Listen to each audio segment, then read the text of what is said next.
السلام علیکم ورحمۃ اللہ وبرکاتہ۔ محمد فاروق آفیشیل میں خوش آمدید۔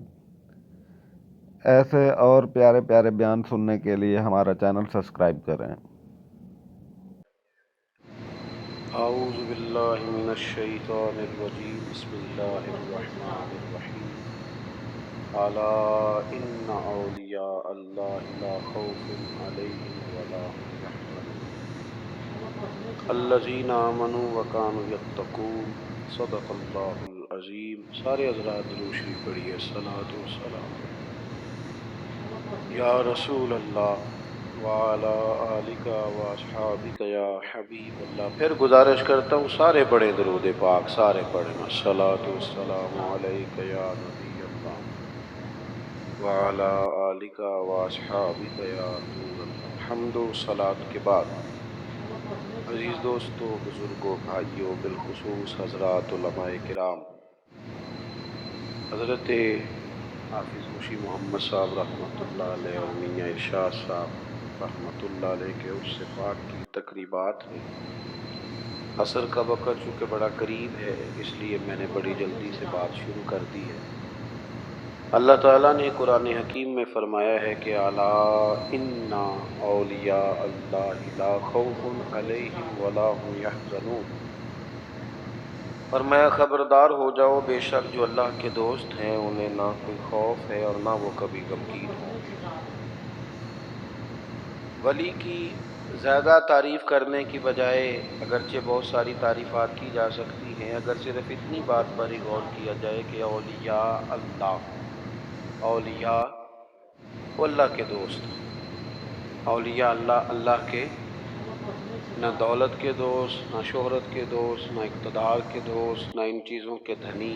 اولیاء اللہ، اللہ تعالیٰ کے ولی وہ ہوتا ہے جو رب کا دوست ہو، ہر صورت میں رب کی دوستی کو نبھائے، اللہ کی رضا چاہتا ہو، اللہ تبارک و تعالیٰ کی رضا پہ چلتا ہو، اللہ کی مخلوق سے اللہ کی رضا کے لیے محبت کرتا ہو، اللہ تبارک و تعالیٰ کے دین کو پھیلانے کا شوق اور جذبہ رکھتا ہو، قرآن مجید کو رب کریم کی محبت میں ابلاغ کرنے کا، ترویج کرنے کا، پڑھنے پڑھانے کا شوق رکھتا ہو، دوست ہوتا ہے وہ اللہ کا۔ جس طرح ہماری کسی سے مخلصانہ دوستی ہو تو ہر حال میں ہم اسے راضی رکھنا چاہتے ہیں نا، بلا مثال و بلا تشبیہ جو رب کا دوست ہوتا ہے ہر حال میں رب رسول کو راضی رکھنا چاہتا ہے، اس کی جو ترجیح ہوتی ہے وہ اللہ رسول ہوتے ہیں، مقصود اللہ رسول ہوتے ہیں، کسی اور چیز سے غرض نہیں، کوئی اور لاہ عمل نہیں، کوئی دستور نہیں، کہیں نہیں جانا۔ یبتغون فضلا من اللہ ورضوانا، وہ ڈھونڈتے ہیں اللہ کا فضل اور اس کی رضا، تلاش کرتے ہیں، یہ شان ہے اللہ والوں کی۔ اولیاء اللہ، کون اولیاء اللہ؟ ہمارے ہاں لوگوں نے کچھ نے تو سادگی کی وجہ سے اور کچھ نے اللہ ماشاءاللہ بڑی عیاری کے ساتھ اپنا آپ ثابت کرنے کے لیے اور لوگوں کو صرف اپنے پیچھے لگانے کے لیے اللہ ماشاءاللہ کچھ ایسی کہانیوں کا سہارا لیا، کچھ ایسی چیزیں اوڑھ کے آ گئے۔ انہوں نے کہا شریعت کیا ہوتی ہے، معاذ اللہ مولوی کو کیا پتا، میرے پاس معرفت کی باتیں ہیں۔ انہوں نے لوگوں کو طرح طرح سے پریشان کیا۔ اللہ تعالیٰ نے خود بتایا ولی کون ہوتا ہے، کسی ادھر ادھر سے تشریح لینے کی ضرورت نہیں۔ ہمارے ہاں لوگ سمجھتے ہیں جو ذرا انوکھی سی بات کرے نا، جو ذرا تھوڑا ہٹ کے بولے نا، جو گہری بات کرے نا، خدا کے بندو، دنیا میں سب سے زیادہ معرفت والی باتیں نبی کریم علیہ السلام نے کی ہیں، پر اتنی سادہ کی ہیں کہ ہر بندے کی سمجھ میں فوراً ہی آ جایا کرتی تھی۔ اور روٹین کے معاملات محبوب نے سکھائے ہیں، غسل بعد ادا کرو، زندگی کو اچھے طریقے سے گزارو، زندگی کو زندگی بناؤ، یہی دین ہے۔ لیکن لوگوں نے نا کچھ کہانیوں کا سہارا لے کر، کچھ طرح طرح کی باتیں بنا کر لوگوں کو پریشان کیا۔ خود اللہ تعالیٰ نے قرآن مجید میں بتایا ولی کون ہوتا ہے۔ تو فرمایا الذین آمنوا، یہ وہ لوگ ہیں جو ایمان لائے، وکانوا یتقون، اور دوسرا انہوں نے تقوی اختیار کیا۔ دو صفات قرآن نے ولی کی بیان کی، ایک تو اس کا ایمان کامل ہوتا ہے، وہ کچی پکی باتیں نہیں کرتا، وہ ڈبل مائنڈڈ نہیں ہوتا، کر لوں نہ کروں، چلوں کہ نہ چلوں، ٹھیک رہوں گا کہ نہیں رہوں گا۔ آپ ایسے کیا کہتے ہیں یہ کر لوں، یہ کچی پکی باتیں۔ رب کے بندے کی شان یہ ہے کہ اس کا ہر وقت اپنے رب پر بھروسہ مضبوط ہوتا ہے، مضبوط۔ ہمیں پتہ کیا کیا گیا ہے، ہمیں کمزور کر دیا گیا ہے، ہم ڈبل مائنڈڈ لوگ ہیں۔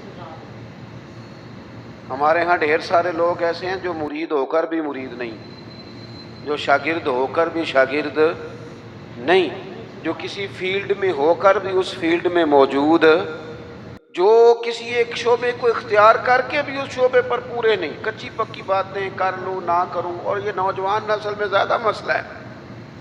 ایمان کہتے ہی اس چیز کو ہیں جو پوری طرح راسخ ہو جائے، جو دل تک اتر جائے۔ اور ایمان کے ثمرات ہیں، جب آپ کا ایمان کامل ہوتا ہے تو پھر توکل بھی مضبوط ہوتا ہے، پھر ایمان کامل ہے تو پھر صبر بھی نصیب ہوتا ہے، ایمان کامل ہے تو شکر بھی نصیب ہوتا ہے، ایمان کامل ہے تو پھر قناعت کی دولت بھی ملتی ہے، پھر تھوڑے پر گزارا کرنے کی اللہ ہمت بھی عطا کرتا ہے، پھر خودداری بھی نصیب ہوتی ہے، پھر عزت نفس بھی نصیب ہوتی ہے۔ پھر وہ بندوں کو نہیں دکھاتا، وہ جو کرتا ہے رب کی رضا کے لیے کرتا ہے۔ پکی بات، ایمان کی پکی بات، مضبوط۔ حضور علیہ الصلوۃ والسلام نے حضرت حارثہ سے پوچھا تھا آج صبح کیسے کی؟ عرض کی حضور اس حال میں کی ہے کہ میں پکا مومن ہوں۔ تو محبوب نے فرمایا تمہارے ایمان کی دلیل؟ عرض کی حضور جنتیوں کو جنت میں جاتا دیکھ رہا ہوں اور دوزخیوں کے فیصلے ہو رہے ہیں، یعنی یہاں سے لے کر جنت میں جانے تک ہر چیز پر میرا ایمان پکا ہے، مضبوط افکار ہوں، پکی باتیں ہوں، عزم کر لے۔ کوئی ضروری نہیں بندہ جیت ہی جائے، ضروری نہیں۔ بدر میں اللہ تعالیٰ نے مسلمانوں کو کامیابی دی تھی، احد میں ذرا تھوڑی مسلمانوں کو وقتی طور پر پیچھے ہٹنا پڑا تھا۔ اللہ کو ضروری ہے کہ ہر موقع پر انسان جیت ہی جائے، لیکن اس کا عزم پکا ہونا چاہیے، اس کا نظریہ پکا ہونا چاہیے۔ الذین آمنوا، پکی بات کرتے ہیں، پکی بات کرتے ہیں صاحب ایمان۔ حضرت مولا علی شیر خدا کرم اللہ تعالی وجہہ الکریم بیمار ہو گئے، علالت بہت زیادہ تھی اور اس کی وجہ سے نکاہت ہو گئی، کمزوری ہو گئی۔ اٹھ کے کھڑے ہوتے تھے تو بظاہر جسم راشا تھا، کامتا تھا۔ وہ ایک صحابی تیمارداری کے لیے حاضر ہوئے اور جناب مولا کائنات کو دیکھ کر کہنے لگے میرے بھائی علی آپ تو بڑے کمزور ہو گئے، تو مجھے تو خدشہ ہے کہ اسی علالت میں کہیں رب کی بارگاہ میں آپ کی حاضری نہ ہو جائے۔ تو مولا علی شیر خدا نے پتہ کیا فرمایا؟ فرمانے لگے تو فکر نہ کر، مجھے کچھ بھی نہیں ہوگا، تو بے فکر ہو کے جا۔ کمزوری پوری ہے، لیکن نا ایک بندے کو ڈاکٹر نے کہا ہے رپورٹیں دے کے کہ آپ کی رپورٹیں بتاتی ہیں کہ دن ذرا کم ہی ہے، لگتا ہے، رپورٹس کہتی ہیں۔ تو کچھ ایسے ہوتے ہیں جن کو دن بتائے تھے تو وہ گھنٹے بھی نہیں نکالتے، وہ گئے۔ اور کچھ کہتے ہیں ڈاکٹر تو ٹھیک ہی کہتا ہوگا پر اپنے علم کے مطابق ہی کہتا ہے، ہوگا تو وہ جو میرا رب چاہے گا۔ یہ لوگ مضبوط ہوتے ہیں، ان کے اندر کچھ ایسی چیزیں ہوتی ہیں جس سے مضبوطی پیدا ہوتی ہے۔ حضرت مولا علی شیر خدا کرم اللہ تعالی وجہ الکریم فرمانے لگے تو بے فکر ہو کے جا، مجھے کچھ بھی نہیں ہوگا۔ اس نے کہا جی آپ بڑے شدید کمزور ہیں، نکاہت ہے، حالت آپ کی بتا رہی ہے۔ حضرت علی فرمانے لگے مجھے کچھ بھی نہیں ہوگا۔ کہنے لگا جی کوئی اس کی وجہ؟ فرمانے لگے وجہ ہے نا، اللہ کے محبوب علیہ الصلوۃ والسلام نے فرمایا کہ علی تو اس وقت دنیا سے جائے گا جب تیری داڑھی خون سے رنگین ہوگی، تیرے اوپر خنجر سے، نیزے سے، تلوار سے وار کیا جائے گا۔ میں بیماری سے نہیں جاؤں گا، میں تو میدان کے اندر مجھ پر حملہ کیا جائے گا، یہ بیماریاں جتنی مرضی بھی آ جائے میرا بگاڑ کچھ نہیں سکتی، کیونکہ ساڈے نبی دی زبان ساڈے واسطے قرآن، حضور نے فرما دیا ہے، لہذا میرا کچھ بھی بیماری بگاڑ سکتی۔ ہم نہ کمزور ہیں، اور یہاں سے کمزور ہیں، یہاں سے مالی طور پر جو لوگ کمزور ہوتے تھے وہ بھی گزارا کر جاتے تھے، جو لوگ جسمانی طور پر کمزور ہوتے تھے وہ بھی کچھ سوسائٹی میں وقت گزار لیتے تھے۔ ہم ذرا ذہنی طور پر کمزور ہیں، کچی باتیں کرتے ہیں۔ جوانوں سے پوچھے نا کیا کرنا ہے، عمر کتنی ہے؟ کہتا ہے میری عمر ہے 26 سال۔ کرنا کیا ہے؟ کہتا ہے سوچ رہا ہوں۔ او بھائی، محمد بن قاسم تو 17 سال کی عمر میں سندھ فتح کر گئے۔ چھوٹی چھوٹی عمروں میں محبت اور معاذ رضی اللہ تعالیٰ عنہما نے ابو جہل کو قتل کر دیا۔ وہ لوگ تو انقلاب برپا کر گئے، اور آپ اتنی عمر ابھی سوچ رہے ہیں کام کس دن کرنا ہے، پروگرام کس دن طے کرنے، آگے کس دن بڑھنا ہے۔ پوری 40 سال عمر نہیں ہوئی حضرت سیدنا معاذ ابن جبل کی، حضور کو راضی بھی کر گئے، ایک علاقے کی گورنری بھی دیکھ گئے، رب کی بارگاہ میں پیش ہو گئے۔ حضرت عمر بن عبدالعزیز کا ذکر میرے دوستوں ممبروں پر ہوتا ہے، وہ صوفیوں کے لیے بھی راہ عمل ہیں، علماء کے لیے بھی ہیں، بادشاہوں کے لیے بھی ہیں۔ عمر کتنی پائی؟ 39 سال، پوری 40 نہیں، 39 سال۔ ہماری تو وہ کچی پکی باتیں، کوئی عزم نہیں، کوئی پروگرام نہیں ہے۔ وہی تیرے زمانے کا امام برحق جو تجھے حاضر و موجود سے بیزار کرے اور موت کی شکل میں دکھلا کے تجھے جلوہ یار زندگی تیرے لیے اور بھی دشوار کرے۔ اللہ کا بندہ تو وہ ہے کہ تیرا جینا مشکل کر دے، تجھے کام پہ لگا دے، تو نکلے تو صبح و شام پلٹنا جھپٹنا، جھپٹ کر پلٹنا، لہو گرم رکھنے کا ہے ایک بہانہ۔ لیکن جن لوگوں نے ساری زندگی طے ہی نہیں کیا کہ اصل میں ہم ہیں کیا، ہم نے جانا کدھر ہے، کرنا کیا ہے، کوئی مقصد حیات تو ہو۔ تو اللہ کے بندے کامل یقین والے، نبی پاک صلی اللہ تعالیٰ علیہ وآلہ وسلم نے نا اپنی امت کو یقین کی دولت عطا کی ہے۔ کس طرح عطا کی ہے؟ بالکل سامنے آ گئے تھے کفار مکہ، غار ثور کے بالکل سامنے۔ جن لوگوں نے، اب تو ماشاءاللہ ڈھیر سارے لوگوں نے غار ثور کی زیارت کر لی ہے نا جی، ماشاءاللہ۔ ایسے ایسے تو کریں تھوڑا تھوڑا، کی ہے نا جنہوں نے زیارت وہ کریں، کی ہے نا جی ماشاءاللہ۔ اور جو کار آتا ہے وہ آ کے پھر اللہ خیر کرے اپنی شان بھی بڑی سناتا ہے کہ میں جی ماشاءاللہ چلا گیا تھا۔ او بھئی، آپ گئے تھے، رستہ بنا ہوا ہے، رستے میں 2-3 جگہ بیٹھنے کا بندوبست ہے، چائے پانی ملتا ہے۔ پوچھو صدیق کی بیٹی سے، حضرت اسماء سے، جو رات کے اندھیرے میں جاتی تھی کھانا دینے، اور بیٹی ہو کے رات کو جاتی تھی۔ کون اندازہ کرے گا جناب ابو بکر صدیق کی وفاؤں کا؟ کہاں سے کائنات مثال ڈھونڈ کے لائے گی؟ پپا پار قدم نہیں جے لاؤندا تے 100 پہاڑ تے چڑھیا جاندا تے او پہ جاندا جے یار نبی دا، او پہ جاندا جے یار نبی دا تے اے اصلی دلدار نبی دا۔ میرے عزیز، غار ثور کے بالکل باہر نا ایسے دروازے پر ایک چھوٹا سا سوراخ ہے، دائیں طرف دیکھیں، وہاں سے نا پیر نظر آ رہے ہیں، کافر آ گئے۔ حضرت صدیق نے کہا حضور وہ تو آ گئے۔ یہاں پتہ چلتا ہے بندے کا توکل کس طرح کا ہے، یقین کی۔ حضور یہ کھڑے، پہنچ گئے، آ گئے،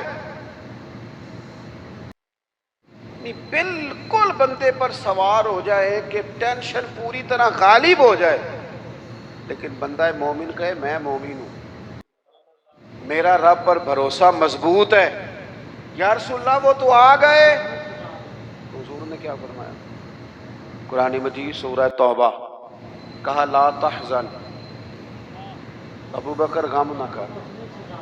غم، اللہ کرے جوانوں آپ کو سمجھ آئے میں کیا کہہ رہا ہوں۔